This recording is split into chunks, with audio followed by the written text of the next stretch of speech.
Hi, ನಮಸ್ತೆ. Welcome to ನೇಜಾ YouTube channel. ನೇಜಾ ಯೂಟ್ಯೂಬ್ ಚಾನಲ್ಗೆ ತಮಗೆಲ್ಲ ಸ್ವಾಗತ ಸುಸ್ವಾಗತ ಸ್ನೇಹಿತರೆ. ಇವತ್ತಿನ ದಿನ ಆದಂಥ ಕರ್ನಾಟಕ ಕಲ್ಯಾಣ CTI GK ಪೇಪರ್ನಲ್ಲಿ ಬಂದಂಥ ಮೆಂಟಲ್ ಎಬಿಲಿಟಿ ಪ್ರಶ್ನೆಗಳನ್ನ ನಾವು ನೋಡೋಣ. ಯಾವ ಥರ ಕೇಳಿದ್ದಾರೆ ಮೆಂಟಲ್ ಪ್ರಶ್ನೆಗಳನ್ನ, ಎಷ್ಟು ಕ್ವಶನ್ ಕೇಳಿದ್ದಾರೆ, ಅವೆಲ್ಲವನ್ನು ಪೂರ್ತಿಯಾಗಿ ಈ ವಿಡಿಯೋದಲ್ಲಿ ನೋಡೋಣ ಬನ್ನಿ ಸ್ನೇಹಿತರೆ. ಓಕೆ, ನೋಡಿ ಸ್ನೇಹಿತರೆ, ಫಸ್ಟ್ ಕ್ವಶನು ₹500 ಮೊತ್ತದ 9% ಸರಳ ಬಡ್ಡಿಯಲ್ಲಿ ಒಂದು ಕಾಲಾವಧಿಯಲ್ಲಿ 725 ಆದರೆ 800 ಮೊತ್ತವು ಅದೇ ಸಮಯದಲ್ಲಿ 11%ಗೆ ಎಷ್ಟಾಗುತ್ತದೆ ಅಂತ ಪ್ರಶ್ನೆ ಇದೆ. ಇವಾಗ ಇಲ್ಲಿ ನೀವು ತಿಳ್ಕೊಬೇಕು, ನಾವು ಫಸ್ಟ್ ಏನು ತಿಳ್ಕೊಬೇಕಂದ್ರೆ ಅಮೌಂಟ್ ಅಂದರೆ ಅದರಲ್ಲಿ ಏನೇನು ಇರುತ್ತೆ, ಅಸಲು ಮತ್ತು ಬಡ್ಡಿ ಸೇರಿ ಏನಾಗುತ್ತೆ ಮೊತ್ತ ಆಗಿರುತ್ತೆ. Principal plus interest is equal to amount ನಿಮ್ಗೆ ಗೊತ್ತಿದೆ, ಹೌದಾ? ಇಲ್ಲಿ ಏನು ಕೊಟ್ಟಿದ್ದಾರೆ, ₹500 ಕೊಟ್ಟಿದ್ದಾರೆ.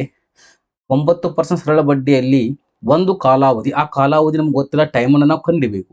ಹಾಗಾದರೆ 725 ಇದೆ. ಇಲ್ಲಿ ಏನಾಗುತ್ತೆ ಅಂದರೆ ಪ್ರಿನ್ಸಿಪಲ್ ಅಸಲು ಎಷ್ಟು, 500, ಅಸಲು 500, ಅಮೌಂಟ್ ಮೊತ್ತ ಎಷ್ಟು ಕೊಟ್ಟಿದ್ದಾರೆ, 725 ಕೊಟ್ಟಿದ್ದಾರೆ, ಹೌದಾ? ಇವಾಗ ಮೊತ್ತ ಅಂದ ತಕ್ಷಣ ಇದರಲ್ಲಿ ಏನಿರುತ್ತೆ, ಅಸಲು ಇರುತ್ತೆ, ನೆಕ್ಸ್ಟ್ ಬಡ್ಡಿನೂ ಇರುತ್ತೆ. ಸರ್ ಬಡ್ಡಿ ಎಲ್ಲಿದೆ, ಬಡ್ಡಿ ಎಲ್ಲಿದೆ ಅಂದರೆ ಇಲ್ಲಿ 500 ಅಸಲಿದೆ, 725 ಅಮೌಂಟ್ ಇದೆ. 725ರಲ್ಲಿ 500 ಮೈನಸ್ ಮಾಡಿ 225 ಇದೇನು ಇಂಟ್ರೆಸ್ಟ್, ಹೌದಾ? ನಮ್ಗೆ ಅಲ್ಲಿ ರೇಟ್ ಕೊಟ್ಟಿದ್ದಾರೆ, ಎಷ್ಟು ಪರ್ಸೆಂಟ್ ಕೊಟ್ಟಿದ್ದಾರೆ, 9% ರೇಟ್ ಕೊಟ್ಟಿದ್ದಾರೆ. ನಾವು ಏನೇನೋ ಪಾಯಿಂಟ್ ಔಟ್ ಮಾಡ್ಬೇಕಂತ ಟೈಮನ್ನು ಪಾಯಿಂಟ್ ಔಟ್ ಮಾಡಬೇಕು, ಹೌದಾ? ಟೈಮನ್ನು ಪಾಯಿಂಟ್ ಔಟ್ ಮಾಡುವಾಗ ಫಾರ್ಮುಲಾ ಏನಿದೆ ತಗೊಳ್ರಿ. Time is equal to simple interest into 100 divided by principal into rate. Simple interest ಎಷ್ಟಿದೆ, 225 ತಗೊಳ್ರಿ, ಇಂಟು 100. ಪ್ರಿನ್ಸಿಪಲ್ ಎಷ್ಟು ಕೊಟ್ಟಿದ್ದಾರೆ, 500 ಕೊಟ್ಟಿದ್ದಾರೆ, 500, ಇಂಟು ರೇಟ್ ಎಷ್ಟು ಕೊಟ್ಟಿದ್ದಾರೆ, 9% ಕೊಟ್ಟಿದ್ದಾರೆ. 0 cancel, 0 cancel, 0 cancel, 0 cancel. 9 1 9 2 18, 9 5 45, next 5 1 5 5. ಇದೇನು ಟೈಮ್, ಟೈಮ್ ಎಷ್ಟು ಬಂತು, 5 ಇಯರ್ಸ್ ಬಂತು. ಇವಾಗ ಟೈಮ್ 5 ಇಯರ್ಸ್ ಬಂದ ಮೇಲೆ ಅವ್ರು ಏನಂತಾರೆ, 800 ಮೊತ್ತವು ಅದೇ ಸಮಯದಲ್ಲಿ 11%ಗೆ ಎಷ್ಟಾಗುತ್ತದೆ ಅಂತ ಕೇಳಿದ್ದಾರೆ. ಇವಾಗ ಫಸ್ಟ್ ನಾವು ಏನು ಮಾಡೋಣ, ₹800 ಇದಿಲ್ಲ, ಆ 800 ಮೇಲೆ 800 ತಗೊಳ್ರಿ, 800 ಮೇಲೆ ಇಂಟು ರೇಟ್ ಎಷ್ಟು ಕೊಟ್ಟಿದ್ದಾರೆ, 11% ಕೊಟ್ಟಿದ್ದಾರೆ, 11%. ನೆಕ್ಸ್ಟ್ ಟೈಮ್ ಎಷ್ಟು ಬಂದಿದೆ, 5 ಇಯರ್ಸ್ ಬಂದಿದೆ, 5 ತಗೊಳ್ರಿ, divided by 100. 0 cancel, 0 cancel, 0 cancel, 0 cancel. 11 5 55, 55 into 8 ಮಾಡಬೇಕು, 55 ಇಂಟು 8, 8 5 ಎಷ್ಟು ರೀ, 40, 8 5 40, 44, ಎಷ್ಟು ಬಂತು ರೀ, 440 ಬಂತು. ಇವಾಗ ಇಲ್ಲಿ ಏನು ಮಾಡ್ಬೇಕಂದ್ರೆ 800 ಇದೆಯಾ, 800ಗೆ ಪ್ಲಸ್ 440 ಸೇರಿಸಿ, 800 ಪ್ಲಸ್ 440 ಎಷ್ಟಾಯ್ತು ರೀ, 1240. Option C, option 3, 1240 is the correct answer. Clear? ಮೊದಲು ಟೈಮನ್ನು ಕಂಡು ಹಿಡಿದ್ರಿ, ಅದೇ ಟೈಮ್ ಮೇಲೆ ಅವ್ರು ಪರ್ಸೆಂಟೇಜ್ ಕೊಟ್ಟಿದ್ದಾರೆ, ಆ ಪರ್ಸೆಂಟೇಜ್ ಮೇಲೆ 800ಕ್ಕೆ ನಾವು ಕೊಟ್ಟಾಗ 440 ಬಡ್ಡಿ, ಅಂದರೆ ₹500 ಪ್ರಿನ್ಸಿಪಲ್ ಇದೆ, ಹೌದಾ? 500 ಪ್ರಿನ್ಸಿಪಲ್ ಇದೆ, 440 ಬಡ್ಡಿ ಇದೆ, ಹೌದಾ? ಎಲ್ಲ ಸೇರಿ ಎಷ್ಟಾಗುತ್ತೆ, 500 ಪ್ರಿನ್ಸಿಪಲು, 440 ಬಡ್ಡಿ, ಇಲ್ಲಿ ಟೋಟಲ್ ಅಮೌಂಟ್ ಆಗಬೇಕಲ್ಲ, ಅಮೌಂಟ್ ಎಷ್ಟಿದೆ, 800 ಇದೆ. ಹಾಗಾದರೆ 800 ಪ್ಲಸ್ 440 ಸೇರಿ ಎಷ್ಟಾಗುತ್ತೆ, 1240. Option C is the correct answer. Okay, next ಬನ್ನಿ. ನೀಡಿರುವ ಸರಣಿಯಲ್ಲಿ ತಪ್ಪು ಸಂಖ್ಯೆಯನ್ನು ಕಂಡು ಹಿಡಿಯಿರಿ ಅಂತ ಕೊಟ್ಟಿದ್ದಾರೆ. ಇಲ್ಲಿ ಯಾವ ಸಂಖ್ಯೆ ಕೊಟ್ಟಿದ್ದಾರೆ, 3 ಕೊಟ್ಟಿದ್ದಾರೆ, ನೆಕ್ಸ್ಟ್ 10 ಕೊಟ್ಟಿದ್ದಾರೆ, ನೆಕ್ಸ್ಟ್ 31 ಕೊಟ್ಟಿದ್ದಾರೆ, 94 ಕೊಟ್ಟಿದ್ದಾರೆ, 283 ಕೊಟ್ಟಿದ್ದಾರೆ, ಹೌದಾ? ಇದರಲ್ಲಿ ತಪ್ಪು ಸಂಖ್ಯೆ ಕೇಳಿದ್ದಾರೆ. ಇವಾಗ ನೋಡ್ರಿ, 3 ಮತ್ತು 10 ಇದೆಯಲ್ಲ, 3 3 9, 9ಕ್ಕೆ ಪ್ಲಸ್ 1 ಮಾಡಿದರೆ 10 ಆಯಿತು. ಇದೇ ಸೇಮ್ ಹೋಗಿ 10 ಇಂಟು 3 30, 30 ಪ್ಲಸ್ 1 31. ನೆಕ್ಸ್ಟ್ ಇದೇ ಸೇಮ್ ಹೋಗಿ 31 ಇಂಟು 3 93, 93 ಪ್ಲಸ್ 1 94. ನೆಕ್ಸ್ಟ್ ಇದೇ ಸೇಮ್ ಹೋಗಿ ಇಂಟು 3 ಮಾಡಿ ಪ್ಲಸ್ 1 ಮಾಡಿರಿ, 3 4 12 ಕೈಲ 1, 3 9 27 1 28, 282 ಪ್ಲಸ್ 1 ಸೇರಿದ್ರೆ ಎಷ್ಟಾಗುತ್ತೆ, 283 ಆಗುತ್ತೆ. ಬಟ್ ಅಲ್ಲಿ ಎಷ್ಟಿದೆ, 284 ಇದೆಯಾ, 284 ತಗೊಳ್ರಿ. ಅದು 283 ಬರಬೇಕು, +1 ಮಾಡಿದಾಗ ಬಟ್ ಅಲ್ಲಿ ಎಷ್ಟಿದೆ 284 ಇದೆ. ಹಾಗಾದರೆ ತಪ್ಪು ಸಂಖ್ಯೆ ಯಾವುದ್ರಿ 284. ಅಲ್ಲಿ ಎಷ್ಟು ಬರಬೇಕು ರೀ 280 ಬರಬೇಕು. ಆಪ್ಷನ್ 4. ಕ್ಲಿಯರಾ? ನೆಕ್ಸ್ಟ್ ಬನ್ನಿ. 3 ವರ್ಷಗಳ ಅಂತರದಲ್ಲಿ ಜನಿಸಿದ 5 ಮಕ್ಕಳ ಒಟ್ಟು ವಯಸ್ಸು 50 ವರ್ಷಗಳು ಆಗಿದ್ದಾಗ ಅತಿ ಕಿರಿಯ ಮಗುವಿನ ವಯಸ್ಸೆಷ್ಟು ಅಂತ ಕೇಳ್ತಾರೆ. ಯಂಗೆಸ್ಟ್. ಹೌದಾ? ಇಲ್ಲಿ ಬನ್ನಿ. ಯಂಗೆಸ್ಟ್ ಅಂತ ಕೇಳಿದಾಗ 3 ವರ್ಷಗಳ ಅಂತರ ಹೆಂಗೆ ತಗೋತೀರ? ಎಕ್ಸ್ ಪ್ಲಸ್ ಅಂತರ ಅಂದಾಗ ಏನು ಮಾಡಬೇಕು? ಡಿಫ್ರೆನ್ಸ್. ಎಷ್ಟು ವರ್ಷ? 3 ವರ್ಷ. x-3. ನೆಕ್ಸ್ಟ್ ಪ್ಲಸ್ ನೆಕ್ಸ್ಟ್ 3 ವರ್ಷ ಅಂದರೆ 3 + 3 6 x-6. ನೆಕ್ಸ್ಟ್ ಮತ್ತು 3 ಕೂಡಿಸ್ರಿ x-9 ಪ್ಲಸ್ ನೆಕ್ಸ್ಟ್ 3 ಕೂಡಿಸ್ರಿ x+12 is equal to total ಎಷ್ಟಂತೆ 5 ಮಕ್ಕಳದು 50 ವರ್ಷ. ಇದು 1 2 3 4 5. ಇವಾಗ ಎಕ್ಸ್ ಎಷ್ಟದೆಲ್ಲ ಕೂಡಿಸ್ರಿ x plus 1x 2x 3x 4x 5x 5x ಆಯಿತು. 5x next -3 -6 -9 -9 -9 -18 -18 -12 -30 is equal to 50. Okay, therefore 5x is equal to -30 ಈ ಸೈಡ್ ಬಂದರೆ ಏನಾಗುತ್ತೆ? +30 ಆಗುತ್ತೆ. 50 + 30 ಆಗುತ್ತೆ. 50 + 30 ಎಷ್ಟಾಯ್ತು ರೀ? 80 ಆಯಿತು. 5 1 5 1 5 5 6 ಎಕ್ಸ್ ಈಸ್ ಈಕ್ವಲ್ ಟು ಎಷ್ಟು ಬಂತು ರೀ? 16 ಬಂತು. ಇವಾಗ ಅವ್ರು ಏನು ಕೇಳಿದ್ರೆ ಅತಿ ಕಿರಿಯ, ಇದ್ರಾಗ ಅತಿ ಕಿರಿಯ ಯಾವುದ್ರಿ ಸರ್? x-12. ಅತಿ ಕಿರಿಯ ಯಾವುದ್ರಿ? x-12. ಎಕ್ಸ್ ವ್ಯಾಲ್ಯೂ ಎಷ್ಟಿದೆ? 16 ಇದೆ. 16 - 12 ಎಷ್ಟು ರೀ? 4. ಹಾಗಾದರೆ ಆಪ್ಷನ್ ಎ 4 ಇಯರ್ಸ್. ಸರ್ ಅತಿ ಕಿರಿಯ ಎಕ್ಸ್ ಆಗ್ಬೋದಲ್ಲ? ಇಲ್ಲಿ ನೋಡ್ರಿ, ಎಕ್ಸ್ ಅನ್ನೋದು ಪ್ಲಸ್ನಲ್ಲಿದೆ, ಇದು ಮೈನಸ್ನಲ್ಲಿದೆ. ಮೈನಸ್ ಕಡಿಮೆ ಆಗ್ತಾ ಬರುತ್ತೆ, ಪ್ಲಸ್ ಜಾಸ್ತಿ ಆಗ್ತಾ ಹೋಗುತ್ತೆ. ಹೌದಾ? ನೆಕ್ಸ್ಟ್ ಇದೇ ಏನಾದರೂ ಪ್ಲಸ್ ಇದ್ದಿದ್ರೆ, ಇದು ಪ್ಲಸ್ ಇದ್ದಿದ್ರೆ ಇದು ಕಿರಿಯ ಆಗ್ತಿತ್ತು, ಎಕ್ಸ್ ವ್ಯಾಲ್ಯೂ ಕಿರಿಯ ಆಗ್ತಿತ್ತು, ಯಂಗೆಸ್ಟ್ ಆಗ್ತಿತ್ತು. ಇವಾಗ ಯಂಗೆಸ್ಟ್ ಯಾವ್ದು? x-12. ನೆಕ್ಸ್ಟ್ ಬನ್ನಿ. ಒಂದು ಪರೀಕ್ಷೆಯಲ್ಲಿ 70% ವಿದ್ಯಾರ್ಥಿಗಳು ಇಂಗ್ಲೀಷ್ನಲ್ಲಿ ಉತ್ತೀರ್ಣರಾಗಿದ್ದಾರೆ ಮತ್ತು 65% ವಿದ್ಯಾರ್ಥಿಗಳು ಗಣಿತದಲ್ಲಿ ಉತ್ತೀರ್ಣರಾಗಿದ್ದಾರೆ ಹಾಗೂ 25% ವಿದ್ಯಾರ್ಥಿಗಳು ಎರಡೂ ವಿಷಯಗಳು ಅನುತ್ತೀರ್ಣರಾಗಿದ್ದಾರೆ. ಇಲ್ಲಿ ಏನು ಮಾಡಿದ್ದಾರೆ? ಉತ್ತೀರ್ಣ ಕೇಳಿದ್ದಾರೆ, ಇಲ್ಲೂ ಉತ್ತೀರ್ಣ ಕೇಳಿದ್ದಾರೆ. ಎರಡೂ ವಿಷಯಗಳು ಏನು ಮಾಡಿದ್ದಾರೆ? ಅನುತ್ತೀರ್ಣ. ಇದು ಫೇಲ್ ಆಗಿದೆ. ಓಕೆ, ಒಟ್ಟು 250 ವಿದ್ಯಾರ್ಥಿ ಪರೀಕ್ಷೆಯಲ್ಲಿ ಉತ್ತೀರ್ಣರಾಗಿದ್ದಾರೆ. ಹಾಗಾದರೆ ಪರೀಕ್ಷೆಗೆ ಕುಳಿತಿರುವ ಒಟ್ಟು ವಿದ್ಯಾರ್ಥಿಗಳ ಸಂಖ್ಯೆ ಕೇಳಿದ್ದಾರೆ. ಇವಾಗ ನೋಡ್ರಿ, ಎರಡೂ ವಿಷಯಗಳೇನಿದೆ? ಅನುತ್ತೀರ್ಣ ಇದೆ. ಹಾಗಾದರೆ ಎರಡೂ ವಿಷಯಗಳು ಅನುತ್ತೀರ್ಣ ಇದ್ದರೆ ನಾವು ಫಸ್ಟ್ ಏನು ಮಾಡಬೇಕು? ಫೇಲನ್ನೇ ಮಾಡಬೇಕು. ಹೌದಾ? ಎರಡೂ ವಿಷಯಗಳು ಎಷ್ಟಾಗಿದ್ದಾರೆ? ಅನುತ್ತೀರ್ಣ 25 ಆಗಿದ್ದಾರೆ. 70% ವಿದ್ಯಾರ್ಥಿಗಳು ಇಂಗ್ಲೀಷ್ನಲ್ಲಿ ಉತ್ತೀರ್ಣರಾದರೆ ಫೇಲ್ ಆದವ್ರು ಎಷ್ಟು ರೀ? 30%. ಕ್ಲಿಯರ್? ಪ್ಲಸ್ ನೆಕ್ಸ್ಟ್ 65% ವಿದ್ಯಾರ್ಥಿಗಳು ಗಣಿತದಲ್ಲಿ ಉತ್ತೀರ್ಣರಾಗಿದ್ದಾರೆ. ಫೇಲ್ ಆದವ್ರು ಎಷ್ಟು? 35%. ನೆಕ್ಸ್ಟ್ ಎರಡೂ ವಿಷಯಗಳಲ್ಲಿ ಫೇಲ್ ಆದವ್ರು ಎಷ್ಟು ರೀ? 25%. ಮೈನಸ್ ಎರಡು ವಿಷಯನ ಏನು ಮಾಡ್ತಾರೆ? ಮೈನಸ್ ಮಾಡ್ತಾರೆ. 30 + 35 65%. -25%. 65 - 25 40%. ಇದು 40% ಏನು ರೀ? ಫೇಲ್. 40% ಫೇಲ್ ಅಂದರೆ, ಹೌದಾ? 40% ಫೇಲ್. ಅವ್ರು ಏನು ಕೇಳಿದ್ದಾರೆ? 250 ಪರೀಕ್ಷೆ ಉತ್ತೀರ್ಣರಾಗಿದ್ದಾರೆ. ಉತ್ತೀರ್ಣರಾದ ವಿದ್ಯಾರ್ಥಿಗಳು ಕೊಟ್ಟಿದ್ದಾರೆ 250. ಹಾಗಾದರೆ 40% ಫೇಲ್ ಅಂದರೆ 100% ಮೈನಸ್ 40% ಮಾಡಬೇಕು. ಇವಾಗ ಪಾಸ್ ಆದವ್ರು ಎಷ್ಟು ಜನ ಸಿಕ್ಕರು ನಿಮಗೆ? 60% ಸಿಕ್ಕರು. ಹೌದಾ? ಹಾಗಾದರೆ ಇಲ್ಲಿ ಏನು ಕೊಟ್ಟಿದ್ದಾರೆ? 250 ವಿದ್ಯಾರ್ಥಿಗಳೇನಿದ್ದಾರಲ್ಲ ಇವರೆಲ್ಲರೂ ಏನು ಪಾಸ್ ಆದವರು ಎಷ್ಟಾದರೆ 60% ಇದ್ದಾರೆ. ನೆಕ್ಸ್ಟ್ ನಿಮಗೆ ಕೇಳಿದ್ದೇನು ಗೊತ್ತಾ? ಅವರು ಒಟ್ಟು ವಿದ್ಯಾರ್ಥಿಗಳಿಗೆ ಎಷ್ಟಿರುತ್ತೆ? 100% ಇರುತ್ತೆ. ಕ್ಲಿಯರಾ? 100% ಇರುತ್ತೆ. ಇವಾಗ ನೋಡ್ರಿ, ಪರ್ಸಂಟೇಜ್ ಕ್ಯಾನ್ಸಲ್, 0 ಕ್ಯಾನ್ಸಲ್ 2 3 2 5. ನೆಕ್ಸ್ಟ್ 3 1 3 8 24. 1 ಉಳಿತು 10 ಆಯಿತು. 3 3 9. 1 ಉಳಿತು ಪಾಯಿಂಟ್ ಕೊಟ್ರೆ 10 ಆಯಿತು. 3 3 83.33 ಬಂತು. ಇವಾಗ 5 3 15 ಕೈಲ 1.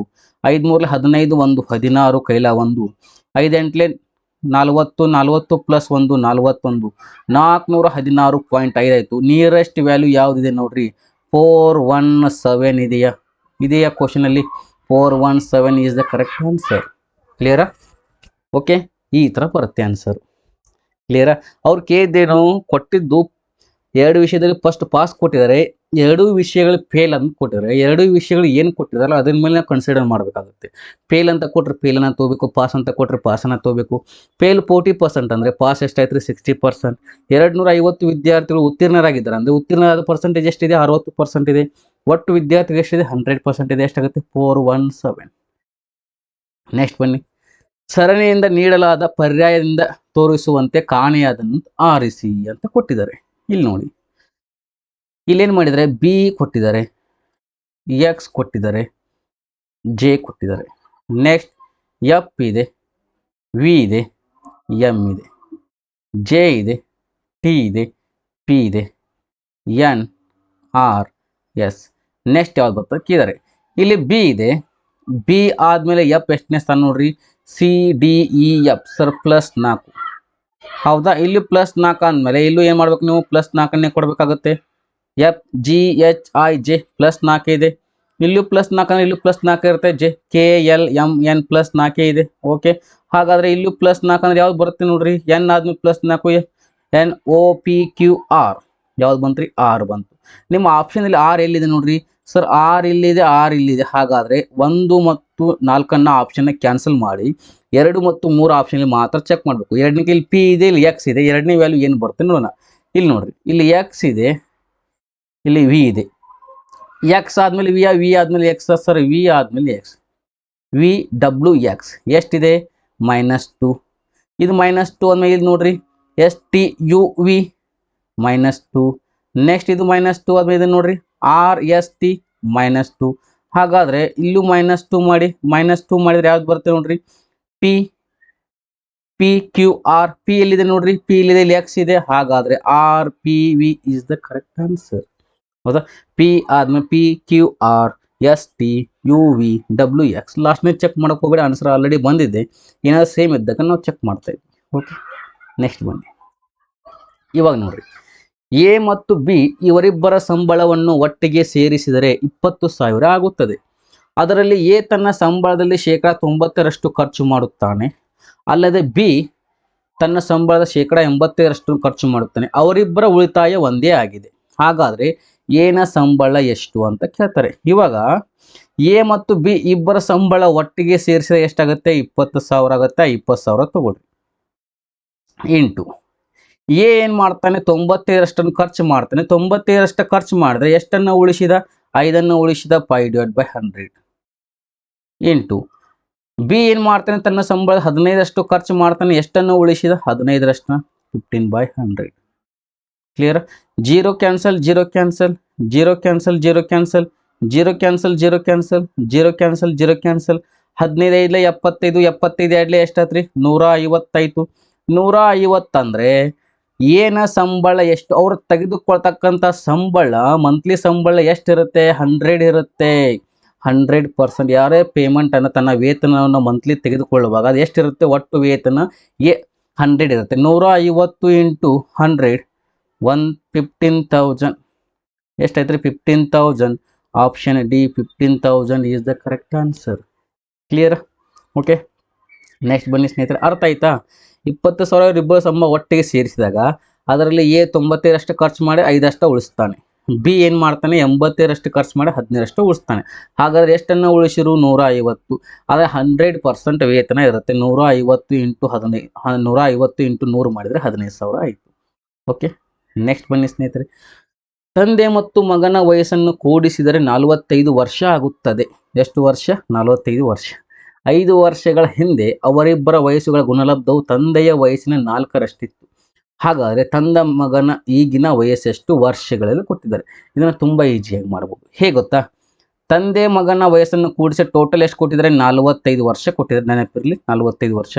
5 ವರ್ಷಗಳ ಹಿಂದೆ, ಎಷ್ಟು ವರ್ಷಗಳಿಂದ, 5 ವರ್ಷಗಳ ಹಿಂದೆ ಅವರಿಬ್ಬರ ವಯಸ್ಸುಗಳ ಗುಣಲಬ್ಧವು ತಂದೆಯ ವಯಸ್ಸಿನ 4ರಷ್ಟಿತ್ತು. ಎಷ್ಟು ವರ್ಷಗಳ ಹಿಂದೆ, 5 ವರ್ಷಗಳ ಹಿಂದೆ ಹೋಗಿ ನಾವು ಪ್ರಸ್ತುತ ಬಂದಾಗ ಇಲ್ಲಿ 5 ವರ್ಷ, ಇದು 4 ವರ್ಷ ಎಷ್ಟಾಗುತ್ತೆ, 9 ವರ್ಷ ಆಗುತ್ತೆ. ಅರ್ಥ ಆಯ್ತಾ. ಹಿಂದೆ ಹೋಗಿ ಇವಾಗ ಮುಂದಾಗ ಎಷ್ಟು, 5 + 4 9 ವರ್ಷ ಆಯಿತು. 9 ವರ್ಷ ಆದಾಗ ಒಟ್ಟು ವಯಸ್ಸು ಎಷ್ಟಿದೆ, 45 ಇದೆ. ಹೌದಾ, ಒಟ್ಟು ವಯಸ್ಸಿದೇನು 45 ಇದೆಯಾ. ಓಕೆ, 45. ಇಲ್ಲಿ ಏನು ಕೊಡ್ತಾರೆ, ತಂದೆಯ ವಯಸ್ಸಿನ 4ರಷ್ಟಿತ್ತು. ಅವರಿಬ್ಬರ ವಯಸ್ಸು ಗುಂಡ್ಲ ತಂದೆಯ ವಯಸ್ಸಿನ 4ರಷ್ಟಂದ್ರೆ 4 9ರ ಮಧ್ಯೆಯಲ್ಲಿ ಏನು ಮಾಡ್ಬೇಕು ಗೊತ್ತಾ, ಇಲ್ಲಿ ಅರ್ಥ ಮಾಡ್ಕೊಡ್ರಿ. ಟೋಟಲ್ ವಯಸ್ಸು 45 ವರ್ಷ. 5 ವರ್ಷಗಳ ಹಿಂದೆ ಅವರ ವಯಸ್ಸಿನ 4ರಷ್ಟಿತ್ತು. ಅಂದರೆ 5 ವರ್ಷ ಪ್ಲಸ್ 4 ವರ್ಷ 9 ವರ್ಷ ಆಯಿತು. ಎಷ್ಟು ಪಟ್ಟತಂತೆ 4ರಷ್ಟು. 4ರಷ್ಟು ಅಂತಂದರೆ 9 4 ಎಷ್ಟು ರೀ 36. 9 4 36. 45ರಲ್ಲಿ 36 ತೆಗೆದು ಇನ್ನೊಂದು ಎಷ್ಟು ಉಳಿತು ರೀ 9 ಉಳಿತು. 36 9 ಎಲ್ಲಿದೆ ನೋಡ್ರಿ, option C is the correct answer. ಅರ್ಥ ಆಯ್ತಾ? ಅವರಿಬ್ಬರ ವಯಸ್ಸು 45 ವರ್ಷ. 5 ವರ್ಷಗಳ ಹಿಂದೆ ಮತ್ತು ಪ್ರಸ್ತುತ ಮಾಡಿದಾಗ 5 + 4 9 ವರ್ಷ. 4ರಷ್ಟು ಅಂತಂದರೆ 9 4 36 ಅಂದರೆ ಇವನೆಷ್ಟು 9. ಕ್ಲಿಯರಾ? ಓಕೆ, ನೆಕ್ಸ್ಟ್ ಬನ್ನಿ. 4ರಷ್ಟು ಆಗುತ್ತೆ ರೇಷಿಯೋ ನೋಡ್ರಿ. 9 1 9 9 4 36. 4ರಷ್ಟು ಆಯ್ತಾ? 1:4 ಆಯ್ತಾ? ಓಕೆ, 36:9. ನೀವು ಇಲ್ಲಾದ್ರೆ ಡೈರೆಕ್ಟಾಗಿ ಮಾಡ್ಬೋದು. ಡೈರೆಕ್ಟಾಗಿ ಹೇಗೆ ಮಾಡ್ಬೋದು ಗೊತ್ತಾ? ಇಲ್ಲಿ ನೋಡ್ರಿ, ಡೈರೆಕ್ಟಾಗಿ ಹೇಗೆ ಮಾಡ್ಬೋದು ಇದನ್ನ ಆನ್ಸರ್ ಅಂತೇಳಿ. ತಂದೆಯ ವಯಸ್ಸಿನ 4ರಷ್ಟು ಇತ್ತು. 11 1 11 3 33. ಇದು ಬರೋಲ್ಲ. 10 1 10 3 4ರಷ್ಟು ಇತ್ತು. 9 1 9 4 15 4 ಬರೋಲ್ಲ. 9 4 36. 10 4 40. 11 4 44. ಇವು ಯಾವ ಇಲ್ಲ. 9 4 36. 36 9 is the correct answer. Next ಬನ್ನಿ. ಒಂದು ಬ್ಯಾಗಿನಲ್ಲಿ 2 ಕೆಂಪು 3 ಹಸಿರು ಮತ್ತು 2 ನೀಲಿ ಚೆಂಡುಗಳಿವೆ. 2 ಚೆಂಡುಗಳನ್ನು ಮನೆ ಬಂದಂತೆ ತೆಗೆಯಲಾಗಿದೆ ರ್ಯಾಂಡಮ್ಲಿ. ತೆಗೆದ ಚೆಂಡುಗಳು ನೀಲಿ ಚೆಂಡು ಒಳಗೊಂಡಿರುವ ಸಂಭವನೀಯತೆ ಎಷ್ಟು ಅಂತ ಕೇಳಿ. ನೀಲಿ ಚೆಂಡು ಒಳಗೊಂಡಿರದ ಸಂಭವನೀಯತೆ ಎಷ್ಟು ಅಂತ ಕೇಳ್ತಾರೆ. ಇಲ್ಲಿ ಟೋಟಲ್ ಚೆಂಡು ಎಷ್ಟಿದೆ ನೋಡ್ರಿ, 2 ಕೆಂಪು 3 ಹಸಿರು 2 ನೀಲಿ. ಟೋಟಲ್ ಎಷ್ಟಿದಾವೆ? 7 ಇದಾವೆ. ಅದರಲ್ಲಿ 2 ಚೆಂಡು ಮನೆ ಬಂದಂತೆ ತೆಗೆಯಲಾಗಿದೆ. 2 ಎಷ್ಟಾಯ್ತು ರೀ? 2 ಚೆಂಡು ಮನೆ ಬಂದಂತೆ ತೆಗೆಯಲಾಗಿದೆ ಅಂದಾಗ 2p 2 ತಗೊಳ್ರಿ, 2c2 ತಗೊಳ್ರಿ ಬೇಕಾದ್ರೆ. 2p 2 ಚೆಂಡು ಮನೆ ಬಂದಂತೆ ತೆಗೆಯಲಾಗಿದೆ. ಹೌದಾ? ಇವಾಗ ಡೈರೆಕ್ಟಾಗಿ ಮಾಡಿಬಿಡೋಣ ನಾವು. ಇದನ್ನೆಲ್ಲವನ್ನು ತಲೆ ಕೆಡಿಸೋಬೇಡಿ. 2 ಚೆಂಡು ಮನೆ ಬಂದಂತೆ ತೆಗೆಯಲಾಗಿದೆ ಅಂದಾಗ ಎಷ್ಟಿದೆ? 7 ಇದೆ. 7 × 6 7 × 6 ಡಿವೈಡೆಡ್ ಬೈ ಎಷ್ಟು ಚೆಂಡು ಮನೆ ಬಂದಂತೆ ತೆಗೆಯಲಾಗಿದೆ? 2 ಚೆಂಡುಗಳು. 2 × 1 2 × 1 2 1 2 3 7 3 ಎಷ್ಟು ರೀ 21. 21 ಇಸ್ ದ ಫಸ್ಟ್. ನೆಕ್ಸ್ಟ್ ತೆಗೆದ ಚೆಂಡುಗಳು ನೀಲಿ ಚೆಂಡು ಒಳಗೊಂಡಿರುವ, ಇವಾಗ ಟೋಟಲ್ 7 ಚೆಂಡು ಅದಾವೆ. ಅದರ ನೀಲಿ ಚೆಂಡು ಎಷ್ಟಿದಾವೆ? 7 ಚೆಂಡು ಇದಾವೆ. ಒಳಗೊಂಡಿರದ ಆ 2 ನೀಲಿ ಚೆಂಡನ್ನು ತೆಗೆದು ಬಿಡ್ರಿ. 7ರಲ್ಲಿ 2 ನೀಲಿ ಚೆಂಡನ್ನು ತೆಗೆದ್ರೆ ಎಷ್ಟು ಉಳಿತು ರೀ? 5 ಉಳಿತು. ಹೌದಾ? ನೀಲಿ ಚೆಂಡನ್ನು ಒಳಗೊಂಡಿರದ, ಹಾಗಾದ್ರೆ ನೀಲಿ ಚೆಂಡುಗಳು ಎಷ್ಟಿದಾವೆ? 2 ಇದಾವೆ. 2 × 1 5 5 × 4 2 1 2 2 5 2 ಎಷ್ಟು? 10. ದೇರ್ ಫೋರ್ ಸಂಭವನೀಯತೆ ಎಷ್ಟು? P ಈಸ್ ಈಕ್ವಲ್ ಟು, ಇಲ್ಲಿ ಎಷ್ಟಿದೆ? 10 ಇದೆ. ನೆಕ್ಸ್ಟ್ ಇಲ್ಲಿ ಎಷ್ಟಿದೆ? 21 ಇದೆ. 10/21 ಎಲ್ಲಿದೆ ನೋಡ್ರಿ? Option 2 is the correct answer ಸ್ನೇಹಿತರೆ. ಕ್ಲಿಯರ್?